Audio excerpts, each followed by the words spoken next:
ਕਰੋना काल दा विच हाल देखिए 97% लोगों की आमदन घटी है, 3% लोगों की आमदन वधी है। एक बंदे की आमदन 35 रुपये रह गई है रोज़ की, तो दूजे बंदे की आमदन एक दिन की 2000 करोड़ हो गई है। हालात ये है कि एक बंदा जिंदा रहने काबिल नहीं बचिया, जिंदा रहने काबिल हालत नहीं है, इन्नी उहदे कोल कमाई नहीं है। तो दूजे पासे एक बंदे कोल इन्नी कमाई है कि वो जे सारा टब्बर 2-2 हज़ार के नोट गिणन लगे, सारा टब्बर पूरे दिन च नोट नहीं गिण सकता। तो ये सारा जिहड़ा कानून बने ने, ये सारी जिहड़ी हालात पैदा हो रही है कि पूंजीवाद का कब्जा देश ते हो रहा है, तो उस दा जिहड़ा दोषी है वो साडी राजनीति है। तो उस राजनीति च बदलाव लियाउण वास्ते अज जिहड़ी देश च भुखमरी वरती है, जिहड़ा इलाज आम बंदे की समर्था तो बाहर हो गया है, जिहड़ी उहदी निजी जरूरतां, जिहड़ी जिंदा रहने वास्ते जरूरतां जी उहनूं लोड़ है, वो आम बंदे की पहुँच तो बाहर हो गई ने। तो उन्हां दा जिहड़ा दोष है, उन्हां दा जिहड़ा कसूरवार है, गुनाहगार है, वो साडी राजनीति अज दी। तो उस राजनीति नूं शुद्ध करन दी लोड़ है। राजनीति दूषित हो गई है, उस राजनीति नूं बदलण दी लोड़ है। अज अंग्रेज साडी पॉलिसी नहीं बना रहे, अज साडे देश के लीडर, साडे देश के नीतिकार साडी पॉलिसी बना रहे ने।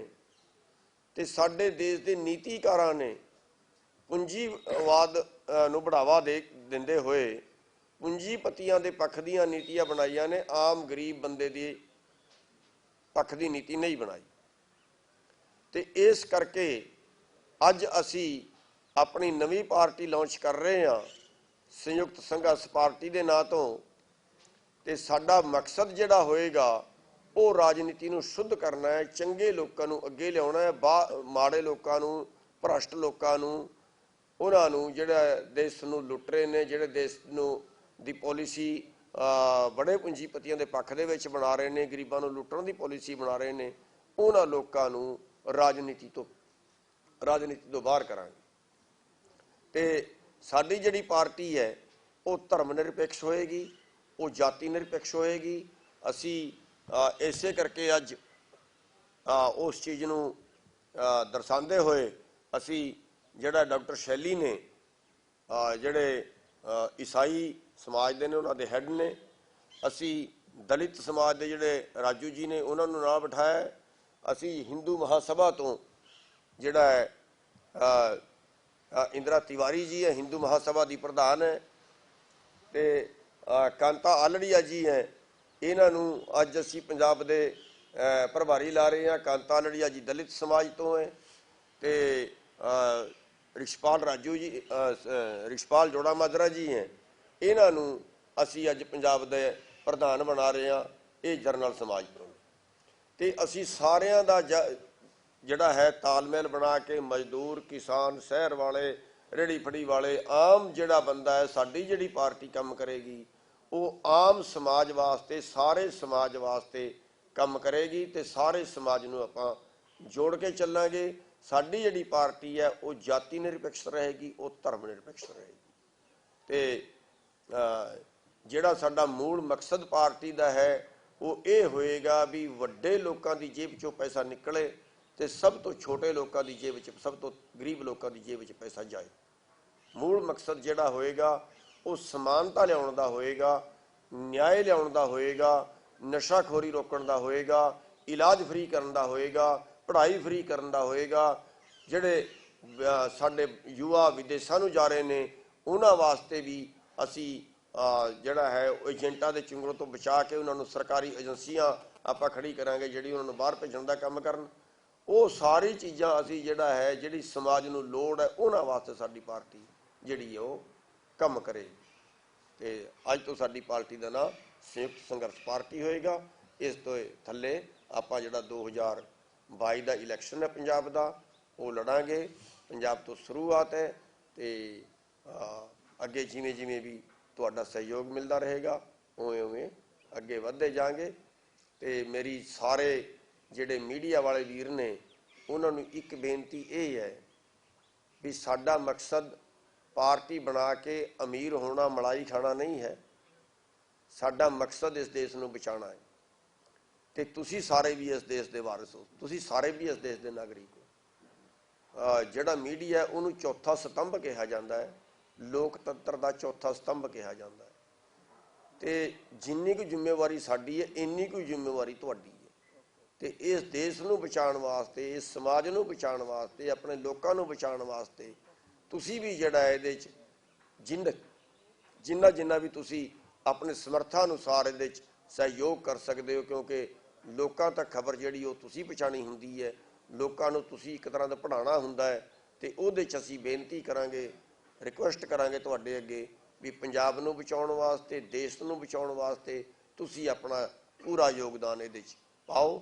तो इन्नी को बेनतियाँ करता हुआ वाहिगुरू जी का खालसा वाहिगुरू जी की फतेह। देखिए, वैसे तो ऐसी संभावना नहीं है कि अगर दूसरे स्टेटों में जीत जाती है तो फिर बिल वापस लाएगी, ऐसी संभावना नहीं है।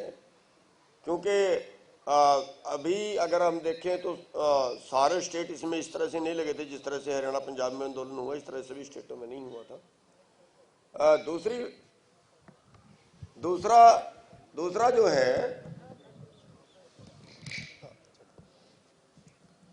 दूसरा जो है, कि अगर फिर वापस लाएगी तो हम फिर लड़ने के लिए तैयार हैं। अब हम दोनों तरीके से लड़ेंगे, अब हम अंदर भी लड़ेंगे और अब हम बाहर भी लड़ेंगे।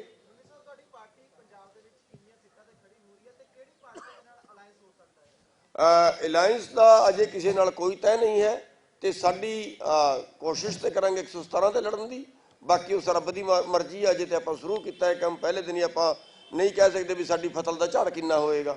रिशपाल जी असीं छड्डिया होया भी सारिਆਂ ਨੂੰ तालमेल करके साडे नाल मिला दे, इस करके सारे नाल तालमेल करता है। जो पंजाब का नौजवान है वो वाकई बहुत परेशान है और बाहर को भाग रहा है। जिन अंग्रेजों को हमने कुर्बानियां दे के देश से निकाला था, आज हमारे देश का युवा उन्हीं अंग्रेजों के पास जा रहा है। लेकिन ये भी एक बड़ी बात है कि देश के अंदर, पंजाब के अंदर जो पोजीशन है, उनके कारोबार, उनका रोजगार वो यहाँ पे नहीं है। अगर उनको मिले तो अपना देश को छोड़ के कोई नहीं जाना चाहता, अपने परिवार को छोड़ के कोई नहीं जाना चाहता। तो हम हर संभव प्रयास करेंगे कि पंजाब के अंदर इतना रोजगार, इतनी व्यवस्था पैदा हो जाए कि कम से कम हर आदमी के परिवार चलाने का साधन तो यहाँ पे पैदा हो जाए। इस तरीके से यहाँ पे काम करेंगे। यहाँ का मुख्य रोजगार जो है पंजाब का आज तक खेती रही है और खेती को जो है वो इसमें बड़े बदलाव की ज़रूरत है, जिससे यहाँ पे बहुत बड़ा रोजगार पैदा हो सकता है। यहाँ पे बहुत सी खेती इस तरह की पैदा हो सकती है जिसकी विदेशों में डिमांड हो सकती है, लेकिन उसकी व्यवस्था यहाँ पे खड़ी नहीं की गई। और हमने इसीलिए हमने कहा है कि पैदा करने से लेके और उपभोक्ता तक जो कारोबार होगा, खेती का जो कारोबार होगा वो किसान के हाथ में होगा और ऐसी खेती की जाएगी जिसकी विदेशों में डिमांड हो। जैसे फूलों की खेती है, बहुत अच्छी खेती हो सकती है। और मैं तो ये भी कहूँगा कि अगर यहाँ पे फीम की खेती करवानी शुरू कर दी जाए तो बहुत उन्नति कर सकता है पंजाब। मेरी बात को मजाक में मत लेना, मेरी बात को इस तरह से मत लेना कि नशा है फीम, लेकिन फीम के अंदर सबसे ज्यादा कमाई भी है। राजस्थान में है, सरकारी है। अगर हम करें, इलेक्शन नहीं लड़ेंगे वो, अलग लड़ेंगे वो। अभी हमारे तक कोई बात नहीं आई है, अभी हमारे तक कोई बात नहीं आई है। जब हमारे अजय साढ़े तक कोई गल नहीं आई, जो साढ़े तक गल आएगी असीं जरूर जवाब देंगे।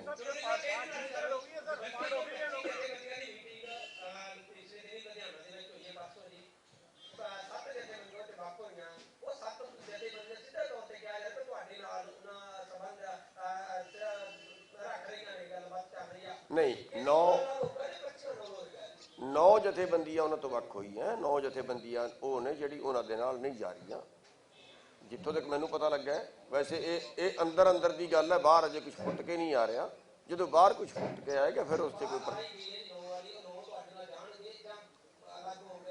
ਨਹੀਂ, ਉਹ ਸਾਡੇ ਨਾਲ ਜਾਣ ਵਾਲੇ ਨਹੀਂ ਹੈ, ਉਹ ਹੈ ਜਿਹੜੇ ਨਿਊਟਰਲ ਰਹਿਣਗੇ।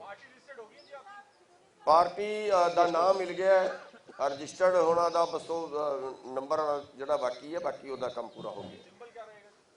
ਸਿੰਬਲ ਤੇ ਬਾਅਦ ਚ ਜਦੋਂ ਹੋ ਜਾਂਦੇ ਉਸ ਤੋਂ ਬਾਅਦ ਅਪਲਾਈ ਕਰਨਾ ਪੈਂਦਾ। ਨਹੀਂ ਕੋਈ ਪਾਰਟੀ ਹੁਣ ਤੋਂ ਪਹਿਲਾਂ ਨਹੀਂ ਬਣੇ ਕਿੱਥੇ ਕੋਈ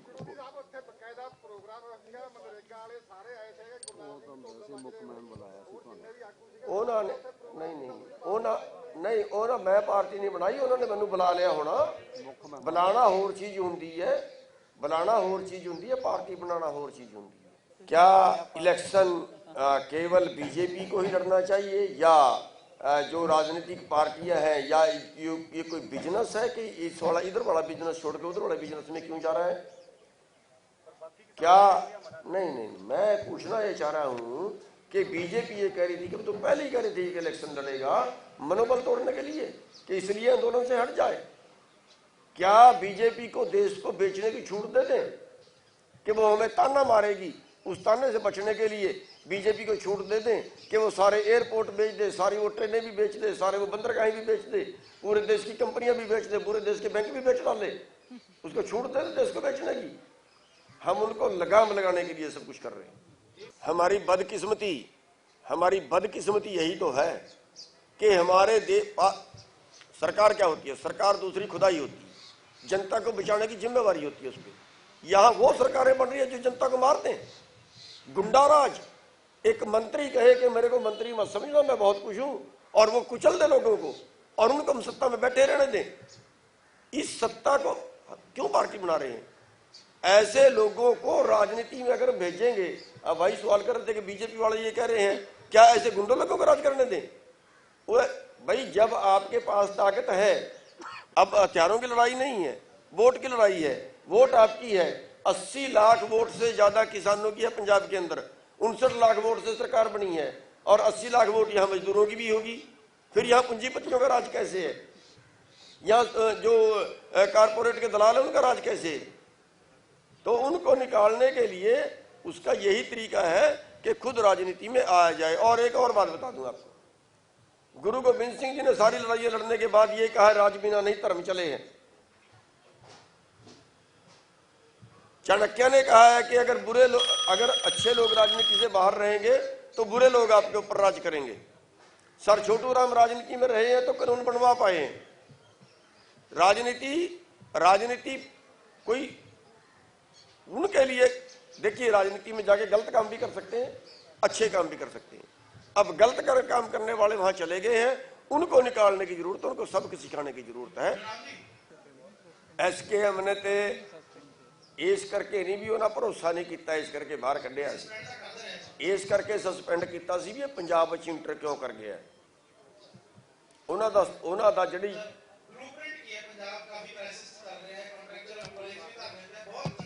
ਅਸੀਂ दस हटे हैं ना, ਅਸੀਂ 10 हटे हाँ कि भी ਜਿਹੜਾ सब तो उतले लोगों की जेब च पैसा जा रहा है, वो पैसा सब तो थल्ले वाले लोगों की जेब च आना चाहिए। ਇਹਦਾ ਰੋਡ ਮੈਪ ਤਿਆਰ ਹੈ। ਇਹਦਾ ਜਿਹੜਾ ਪੂਰਾ ਜਿਹੜਾ ਮੈਨੀਫੈਸਟੋ ਹੈ ਉਹ ਬਣਾ ਕੇ ਤੁਹਾਡੇ ਸਾਹਮਣੇ ਰੱਖਾਂਗੇ। नहीं मैं पंजाब में इलेक्शन नहीं लड़ रहा, लड़वा रहे हैं।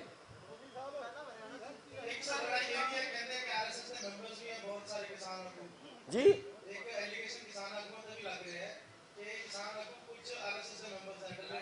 नहीं, ये मेरा कोई मतलब नहीं है ना, मेरा कोई क्वेश्चन है। हाँ RSS का एक जड़ा की ना है कक्का, शिव कुमार कक्का, वो RSS का है, रहा काफ़ी देर ਉਹਦਾ ਪ੍ਰਧਾਨ ਰਿਹਾ RSS ਦਾ।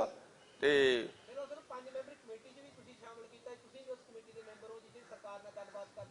नहीं ਉਹਦੇ ਚ ਕੱਕਾ ਸ਼ਾਮਲ नहीं,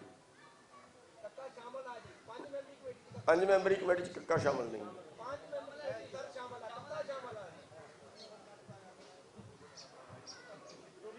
ਕਮੇਟੀ ਤਾਂ ਫਿਰ ਸਰਕਾਰ ਵੱਲੋਂ ਬਣਾਈ ਗਈ ਹੈ, ਇਹਨਾਂ नहीं ਸਾਡੇ ਵੱਲੋਂ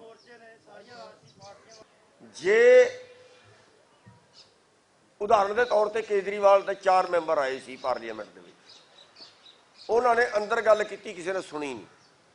ਜੇ ਉਹ 4 ਮੈਂਬਰ ਪਾਰਲੀਮੈਂਟ 'ਚੋਂ ਉੱਠ ਕੇ ਸੜਕ ਤੇ ਆ ਜਾਂਦੇ, ਪਾਰਲੀਮੈਂਟ 'ਚੋਂ ਉੱਠ ਕੇ ਪਬਲਿਕ ਦੇ ਵਿੱਚ ਆ ਜਾਂਦੇ ਵੀ ਗੱਲ ਤਾਂ ਸਾਡੀ ਠੀਕ ਸੀ ਪਰ ਸਾਡੀ ਘੱਟ ਗਿਣਤੀ ਹੈ, ਇਸ ਕਰਕੇ ਮੰਨੀ ਨਹੀਂ, ਆਪਾਂ ਆ ਬੈਠਾਂਗੇ ਭੁੱਖ ਹੜਤਾਲ ਤੇ। ਸਾਰਾ ਦੇਸ਼ ਉਹਨਾਂ ਦੇ ਪਿੱਛੇ ਲੱਗਣਾ ਸੀ। ਸਾਡਾ ਬਿਲਕੁਲ ਸਪਸ਼ਟ ਹੈ, ਜੇ ਰਾਜ ਆਉਂਦਾ ਹੈ ਤੇ ਕਲਮ ਨਾਲ ਕਰਾਂਗੇ, ਜੇ ਰਾਜ ਨਹੀਂ ਆਉਂਦਾ ਅੰਦਰ ਲੜ ਕੇ ਕਰਾਂਗੇ। ਅੰਦਰ ਗੱਲ ਮੰਨਣੀ ਨਹੀਂ ਜਾਂਦੀ, ਸਾਰੇ ਐਮਐਲਏ ਵਿਰੋਧ 'ਚ ਪਬਲਿਕ ਦੇ ਵਿੱਚ ਤੇ ਸੜਕਾਂ ਤੇ ਆਉਣਗੇ।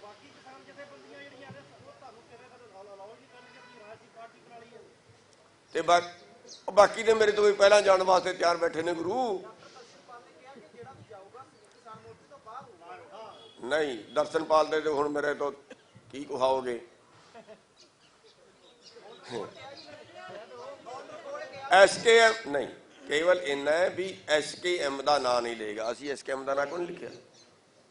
ਜਿਹੜਾ ਕੋਈ ਰਾਜਨੀਤੀ ਕਰੇਗਾ ਉਹ SKM ਦਾ ਨਾਂ ਨਹੀਂ ਲਏਗਾ, ਇੱਕ ਗੱਲ। ਦੂਜੀ ਗੱਲ, ਜਿੱਥੋਂ ਤੱਕ ਰਾਜਨੀਤੀ ਦੀ ਸਵਾਲ ਹੁਣ ਤੁਸੀਂ ਪੰਜਾਬ ਦੀ 32 ਜਥੇਬੰਦੀਆਂ ਕਰ ਰਹੇ ਹੋ, ਖੁਦ ਕਈ ਤੁਹਾਨੂੰ ਦਿਖਾਵਾਂਗਾ ਹੁਣ ਇਲੈਕਸ਼ਨ ਲੜਦੇ। ਜਿਹੜੀ ਮੀਟਿੰਗ ਚੱਲ ਰਹੀ ਹੈ, ਜਿਹੜੀ ਅੱਜ ਵੀ ਕਹਿ ਰਹੇ ਨੇ ਮੀਟਿੰਗ ਚੱਲ ਰਹੀ ਹੈ, ਉਹ ਕਾਹਦੇ ਵਾਸਤੇ ਚੱਲ ਰਹੀ ਹੈ? ਇਸੇ ਵਾਸਤੇ ਚੱਲ ਰਹੀ ਹੈ ਨਾ ਵੀ ਕਿਤੇ ਨਾ ਕਿਤੇ ਰਾਜਨੀਤੀ ਨਾਲ ਟੱਚ ਹੋਈਏ, ਕਿਹੜੇ ਪਾਸੇ ਹੋਈਏ, ਕਿਹੜੇ ਪਾਸੇ ਜਾਈਏ। ਨਹੀਂ ਉਹਦੀ ਸੂਚਨਾ ਅਜੇ ਇਹ ਤੇ ਰਾਜੇਵਾਲ ਨੂੰ ਪੁੱਛਿਆ ਜੇ, ਪਰ ਮੇਰਾ ਖਿਆਲ ਤੇ ਜ਼ਰੂਰ ਲੜਨ। ਹਾਂ ਚੱਲ ਰਹੀ ਹੈ ਉਹਨਾਂ ਦੀ ਮੀਟਿੰਗ, ਇਸੇ ਗੱਲ ਤੇ ਚੱਲ ਰਹੀ ਵੀ ਆਪਣਾ ਕੀ ਰੋਲ ਹੋਣਾ ਚਾਹੀਦਾ। ਆਪਣਾ